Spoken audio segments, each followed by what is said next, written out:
A person's life is shaped not by circumstances, but by beliefs. History proves this again and again. Every great success begins as a thought. James Allen once said, "As a man thinks, so he is." But if thoughts are so powerful, why do so many people remain stuck in the same place? Is it because they lack talent, or is it because they never truly believe they are capable of more? Today's story will reveal the answer. Along the way, you'll learn a powerful life lesson and improve your English skills too. So stay with me till the end. This story will be worth your time. Once, in a small town near a crowded bus terminal, lived a shoe shiner named Ravi. Every morning, Ravi sat on the pavement with his wooden box and worn-out brush, polishing shoes for travelers rushing to work. He worked hard every day, yet his earnings were barely enough to survive. Most people walked past him without noticing. Some didn't even look at him while placing his shoes on his stand. One afternoon, Ravi was polishing a pair of expensive leather shoes. The owner was calm and confident, reading a book while waiting for his bus. Curious, Ravi asked politely, "Sir, may I ask what you do for a living?" The man smiled and replied, "I own a publishing company." Ravi hesitated, then said quietly, "You look very successful." The man closed his book and looked directly at Ravi. "And you?" he asked. "What do you see when you look at yourself?" Ravi was surprised. "I'm just a shoe shiner, sir," he replied. "This is all I know." The man paused for a moment and then said, "You may shine shoes with your hands, but you see yourself as small in your mind. That is why people treat you that way." The man stood up, paid Ravi generously, and added one final sentence. "Change how you see yourself, and the world will respond differently."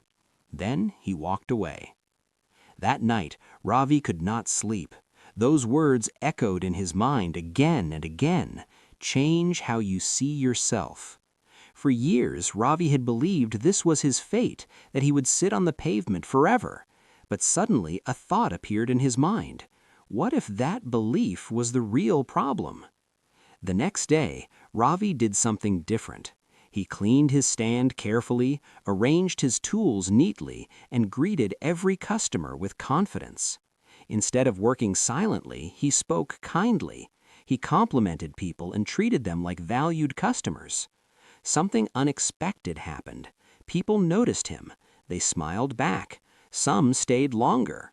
Others recommended him to their friends.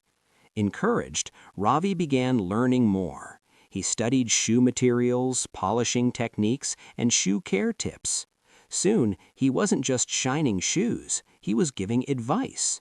People began paying him more. Weeks turned into months. Ravi saved his money and opened a small shoe care stall near the terminal. From that small stall, his business slowly grew. He began selling shoe polish, brushes, and accessories. One day, a familiar man walked into his shop. It was the publisher. He looked around in surprise and smiled. "So, you changed how you see yourself." Ravi smiled and replied, "Yes, sir, I realized something important. I was never just a shoe shiner. I was a businessman who didn't believe in himself." The man nodded and said, "That belief made all the difference." They shook hands, not as a worker and a customer, but as equals. Life does not respond to what we want. It responds to what we believe we deserve. If you see yourself as weak, the world will treat you that way. But if you see yourself as capable, confident, and growing, opportunities will follow. Change your thoughts. Change your self-image. Because when your beliefs change, your future changes too. If this story inspired you, give it a thumbs up, comment below what you learned, and share it with someone who needs this reminder today. See you in the next story.